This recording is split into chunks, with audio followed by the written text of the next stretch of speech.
21ல் விஜய் திமுக ஓட்டு போட்டுட்டு இன்னைக்கு ஊழல் குற்றச்சாட்டு பல குற்றச்சாட்டுகளை சொல்லி வர்றாரு. மக்கள் அவங்க மேலே நம்பிக்கை வைக்கிறாங்கங்கிறீங்க. அதே மாதிரி தானே இடதுசாரிகளோ வைகோவோ திருமாவளவனோ முன்னாடி அவங்க கூட இருந்துட்டு பின்னாடி வந்துட்டு இல்லை நாங்கள் நீ ஒரு நல்லாட்சி கொடுக்குறோன்னு சொல்லி 2016 மக்கள் மத்தியில் தங்களுடைய விருப்பத்தை முன் வைக்கிறாங்க. ஆனால் மக்கள் நிராகரிக்கிறாங்கல்ல. அப்போ இவர் மேலே மட்டும் எப்படி வரும்னு நான் ஏன்னா பழைய இவங்க வந்து எந்த காலத்திலுமே பேருக்கு தான் பேசிக்கிட்டு இருக்காங்களே தவிர இவங்களாலெல்லாம் இதை செய்ய முடியாது. அதுக்குரிய அமைப்புகளாவோ அல்லது அதுக்குரிய தத்துவத்தோடையோ இவங்க செயல்படலை. இடதுசாரிகள் கிட்ட அவங்ககிட்ட தத்துவம் இல்லை, விஜய் கிட்ட இருக்குன்னு நம்புறாங்க. விஜய் புதுசாக வந்திருக்காரு சார், ஃப்ரெஷ்ஷாக வந்திருக்காரு. அவரை நம்பித்தானே ஆகணும். நீங்களே நாளைக்கு வந்தீங்கன்னா உங்களை நாங்கள் நம்புவோம். நீங்கள் நாளைக்கு 96 எக்ஸாம்பிள் சொல்கிறேன் சார், நீங்கள் எக்ஸாம்பிள் சொல்கிறேன், அதை நீங்கள் அப்படி தான் எடுத்துக்கணும். நீங்களே நாளைக்கு வந்தீங்கன்னா தம்பி சொல்கிறாரு நம்ம நம்புவோம்.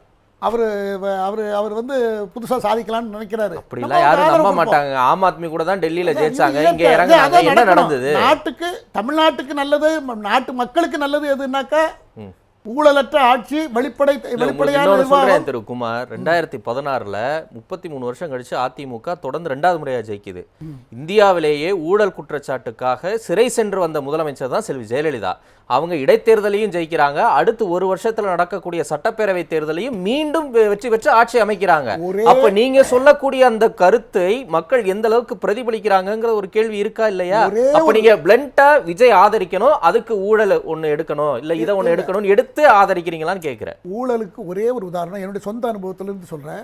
98ல் ஓட்டர்ஸ் அவேர்னஸ் ப்ரோக்ராம்னு ஒன்று நான் நடத்தினேன். நாங்கள் நிறைய பேர் வச்சு நடத்தி தமிழ்நாடு பூரா நடத்தினோம். பிரசங்கெல்லாம் பண்ணி அப்படியே வீடியோ கிடையாது, அப்போ ஆடியோ கேசட் போட்டு திருமங்கலத்தில் சாயங்காலம் 5-5:30 மணிக்கும் பேசிகிட்டு இருக்கும்போது அந்த ஒரு 20 நிமிஷம் பேசி முடிச்சதுக்கு பிறகு ஒரு அம்மா, ஒரு 50 வயசு பாம்பனெல்லாம் நம்ம ஊர் சைடில் போட்டிருப்பாங்க, வந்தது இப்போ நீ பேசுகிறது நீதான தம்பி இருந்துச்சு. ஆமாம் அப்படின்னு சொன்னேன். நீ சொல்கிறதெல்லாம் சரி, நான் கேட்குறதுக்கு நல்லா தான் இருக்குது. இந்த ஊரில் 4 பேர் நிற்கிறான், ஒருத்தன் 2 கொலை பண்ணியிருக்கான், இன்னொருத்தன் சூதாட்டம் கிளப்பு எல்லாம் நடத்துருவேன். ஒவ்வொரு கட்சியில் ஒவ்வொருத்தரை பற்றி அது சொல்லுது. சரி, நான் யாருக்கு ஓட்டு போடுறது? 4 பேர் இப்படி தான் நிற்க, நாங்கள் யாருக்காவது ஒருத்தருக்கு தானே ஓட்டு போடணும். அப்புறம் நீ சொல்கிற மாதிரி ஆள் நான் என்ன சொல்கிறேன்? தேர்தலுக்கு முன்னால் தன்னுடைய சொத்து கணக்கு அறிவிக்கணும், ஊழல் குற்றத்தில் சம்மந்தப்பட்டிருக்கக்கூடாது, அதாவது கல்வி தகுதி ஓரளவுக்கு இருக்கணும், சொத்து கணக்கு ஆண்டுதோறும் அறிவிக்கணும், வெளிப்படைத்தன்மையோட நிர்வாகத்தை நடத்தணும், அரசாங்கம் கொடுக்க ஊதியத்தை மட்டும் வைத்துக்கொண்டு தன்னடக்கத்தோட வாழ கற்றுக்கணும், பெரிய பஞ்சாயத்து பண்ணக்கூடாது. இந்த மாதிரி எளிமையான ஒரு மனிதர் தான் நமக்கு சேவை செய்ய முடியும்.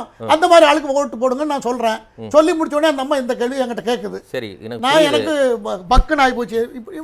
புரியுது குமார். இல்ல மறுபடியும் நான் சொல்றேன், ஊழலை இங்க யாருமே வந்து ஏற்றுக்கொள்வதில்லை. நிச்சயமா ஊழல் இருக்கக்கூடாதுங்கிறதா எல்லாருடைய விருப்பமா குமார். அப்ப இதை மட்டுமே ஒரு பேசு பொருளாக வைத்து முன் வருபவர்களுக்கு மக்கள் அந்த அளவுக்கு ஆதரவை கடந்த காலத்துல கொடுக்கல. அவங்க இப்ப மட்டும் எப்படி கொடுப்பாங்க? 67க்கு முன்னால ஆட்சி மாற்றமே திமுக எம்ஜிஆர் பாடின பாட்டு காங்கிரஸ் இருக்கும்போது ஊருக்கெல்லாம் வெளிச்சம் போட கொடுத்த பணத்திலே தாங்கள் வெளிச்சம் போட்டு வாழ்ந்து விட்டார் நகர சபையிலே அப்படி என்று எம்ஜிஆர் அந்த காலத்தில் நடித்த படம் காங்கிரஸுக்கு எதிராக இல்ல அப்பவே அந்த படம் வரல. அப்ப அவர் 75 சார், அது நேற்று இன்று நாளை எனக்கு அந்த நினைவு தான் இருக்கு. சரி, அப்போ பாடினாரு. இப்போ திமுகவில் இப்போ இதெல்லாம் எதுக்காக நான் இதை சொல்ல வரேன்னா, மக்களுக்கு என்ன தேவை? ஊழலற்ற ஆட்சி, நேர்மையான நிர்வாகம், வெளிப்படைத்தன்மை, இதெல்லாம் இருக்கிற ஆட்சி வேணும்னு மக்கள் எதிர்பார்க்கிறாங்க. விஜய் பிரபலமான ஒரு நடிகர் வந்திருக்கார், அவரை ஆதரிக்கிறாங்க. தமிழ்நாட்டில் 65,000க்கு மேற்பட்ட பூத்துகள் இருக்கிறது. 75,000 சாரி இந்த 75,000 பூத்தில் ஒரு பூத்துக்கு 600லேருந்து 700 1000க்கு உட்பட்ட ஓட்டுகள் தான் அதிகமாக இருக்கும், குறைந்ததும் இருக்கிறது. ஆவரேஜா ஒரு பூத்துக்கு ஒரு 150 ஓட்டு 200 ஓட்டுன்னு வைத்து குறைந்தபட்சமாக நான் சொல்கிறேன், ஒரு 150 ஓட்டு அவருக்கு வருதுன்னு வச்சுக்கோங்களேன். அப்படியானா நீங்கள் கணக்கு போடுங்க, 1 கோடி ஓட்டை தாண்டும். ஆனால் அது எந்த தாக்கத்தையும் ஏற்படுத்த போகிறது இல்லை. பரவலாக அவருக்கு செல்வாக்கு இருக்கிறது, எல்லாருக்கும் தெரியும், நான் இந்தியா பூரா தெரியும், எல்லா இடத்துக்கும் தெரியும். சினிமா யாரெல்லாம் பார்க்குங்களோ அவ்வளோ பேருக்கும் அவருடைய தாக்கம் இருக்கும். இளைஞர்கள்னு எடுத்துக்கிட்டிங்கன்னா 2008 பிறந்த இளைஞர்களுக்கு இன்னைக்கு 18 வயசு இந்த தேர்தலில் ஓட்டு போடுவாங்க. 14 லட்சம் பேர் அரௌண்ட் இருக்கிறாங்க. ஆமாம், 14 லட்சம் பேர்ல அந்த 5 வருஷத்துல நீங்க பார்க்கணும், ஒரு வருஷத்துல பிறந்தது இல்லை. ஒரு வருஷத்துல பிறந்தது இல்லைங்க, முதல் முறை வாக்காளர்கள் இந்த முறை அரௌண்ட் 15 லட்சம் இருக்கிறாங்கன்னு சொல்றேன். அப்படின்னு கணிப்பு சொல்லுகிறது. டேட்டா தான் அது, ஆமா கணிப்பே இல்ல. ஆமா. ஆகையினால ம். அந்த வாக்குகள்ல எத்தனை பர்சன்ட் அவருக்கு போகும், ம். அந்த வாக்கு எத்தனை பர்சன்ட் போகும், ம். 18 இருந்து ம். 40 வயசு வரைக்கும் இருக்கிற இளம் பெண்கள் ஆண்கள் அவங்க அவங்களுடைய ஓட்டு எத்தனை போகும், ம்.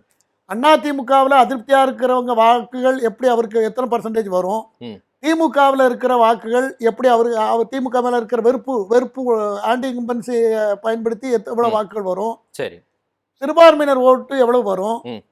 சீமான்கிட்ட இருந்து எவ்வளவு ஓட்டு அங்க டிரான்ஸ்ஃபர் ஆகும், ம். திருமாவளவன்கிட்ட இருந்து எவ்வளவு ஓட்டு அங்க போகும், இதெல்லாம் தான் விஜயோட ஓட்டு. சரி, எவ்வளவு வரும்? நீங்க எவ்வளவு கணக்கு போறீங்களே, எவ்வளவு வரும்? ஆமா, இந்த கணக்குல பார்த்தா அவருக்கு ஓட்டு நிறைய கிடைக்கும். 1.5 கோடி வருமா? ஒரு 1.5 கோடி வரைக்கும் நான் மனசுல உண்மையில நீங்க கணக்கு பண்ணி கேட்கீங்களா இல்ல சும்மா இல்ல, நீங்க கேட்டீங்க? சொன்னதை வச்சு ஒரு அனுமானமா சொல்றேன். என் மனசுல உண்மையில 1.5 கோடியில எவ்வளவு சீட்டா மாறும்? சீட்டா மாறாது. 1.5 கோடியுமே சீட்டா மாறாது. ம். இதுதான் விஷயம். இது யாரை பாதிக்குது? இதுல திமுகவில இருந்து எவ்வளவு ஓட்டுங்க வந்திருக்கு, ரொம்ப அதிகமா வந்திருந்தா திமுக பாதிக்கப்படும். ம். அதிமுகவில இருந்து வந்தா அதிமுக சரி, நீங்க பாதிக்கப்படும். என்ன நினைக்கிறீங்க? 1.5 கோடி வாங்கினாலும் சீட்டா மாறாது. அப்ப 2 பேர்ல யாருக்கோ ஒரு பெரிய அடி இருக்கும். அப்ப யார் ஆட்சிக்கு வர வாய்ப்பு இருக்கு? அதுதான் இது ஒரு வித்தியாசமான தேர்தல் சார். ம். இது ஒரு ரொம்ப வித்தியாசமான தேர்தல். ம். அதிமுக, நான் இப்போ ஒவ்வொரு கட்சியை பத்தி சொல்றேன். அதிமுக என்டிஏவில் அவங்க அமைத்த கூட்டணி, அதிமுகவோட அமைத்த கூட்டணி, ம். அந்த கூட்டணி அமைவதற்கு அவங்க கடைசி வரைக்கும் எடுத்துட்டு இருந்தது. ம். கடைசியில் அதிமுகவில் உள்ள ஓபிஎஸ் போன்ற சசிகலா அம்மையார் போன்ற மற்ற அந்த குழப்பங்களுக்கெல்லாம் காரணமாக இருந்தது எடப்பாடி பழனிசாமி. ம். அவர் அதை ஒரு கட்சியினுடைய நன்மை கருதி அதை எல்லாம் ஒருங்கிணைத்து எதிர்த்து இந்த எலெக்ஷனை ஃபேஸ் பண்ணியிருந்தா அவங்களுக்கு ஈஸியாக ஜெயிக்கணும்னு என்னால் சொல்ல முடியும். சரி.